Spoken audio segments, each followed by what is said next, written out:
Ag Bioscience, the #1 ag tech podcast globally, is now available on video. Hear from leaders and innovators across food, animal health, plant science, ag tech, and agriculture. Mondays at 6 a.m. on YouTube or wherever you get your podcasts. While you're there, subscribe and leave us a review. It's the Ag Bioscience Podcast with Agronovis Indiana.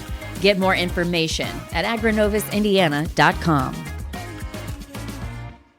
The internet changed how we work. AI is changing what work gets done. A bank cut loan processing from days to hours. A student built an AI scheduler, improving on-time delivery from under 70% to over 90%. Most teams know AI matters, but aren't sure where to start. InAI is Indiana's statewide AI adoption effort, built with industry, academia, and community partners, helping you move from understanding to action. Visit inaiready.com.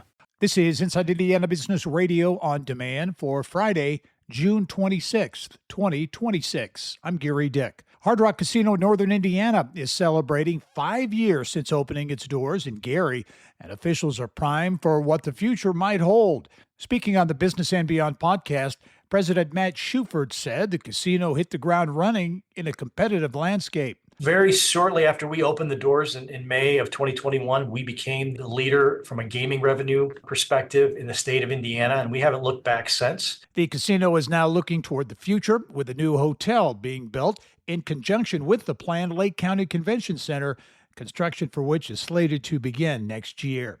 The NCAA Division I Cabinet has approved a series of changes to the college football calendar, including standardizing the bowl subdivision regular season at 14 weeks. Beginning in the fall of 2027, teams will be able to schedule up to 12 regular season games for the 14-week season that ends following Thanksgiving. It allows for 2 bye weeks as well as standalone weekends for conference championship games and the Army-Navy game.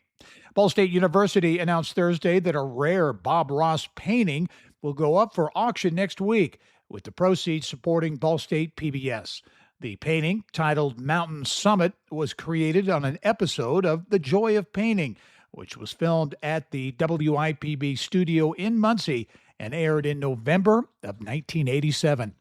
From the state's #1 source for Indiana business news, you're listening to Inside Indiana Business Radio.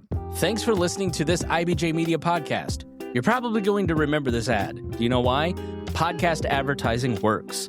85% of listeners recalled hearing an ad during a podcast, and 70% of podcast listeners have acted after hearing an ad.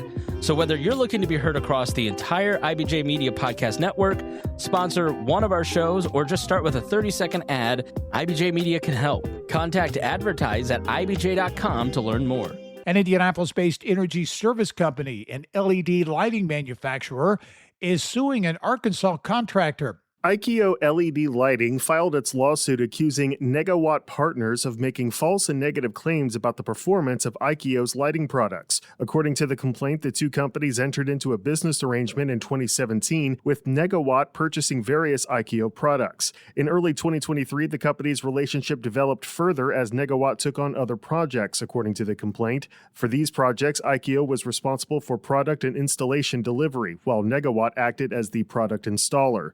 On March 26th of this year, Negawatt sent IKEO a demand letter and draft complaint threatening IKEO with legal action for allegedly making false representations about the performance attributes of stadium floodlights it sold to Negawatt. Negawatt claimed it paid a $4 million price premium based on IKEO's, quote, false performance and marketing representations, end quote. IKEO says Negawatt's conclusions were made after Negawatt performed a non-scientific and non-technical test of IKEO's products. IKEO is asking the court to declare that it made no misrepresentations regarding the quality of its products. Negawatt did not return requests for comment from our partners at the Indiana Lawyer. Alex Brown, Inside Indiana Business Radio. The city of Madison and the Indiana Department of Natural Resources are marking the opening of a new trail that connects Clifty Falls State Park to Madison's Riverwalk along the Ohio River.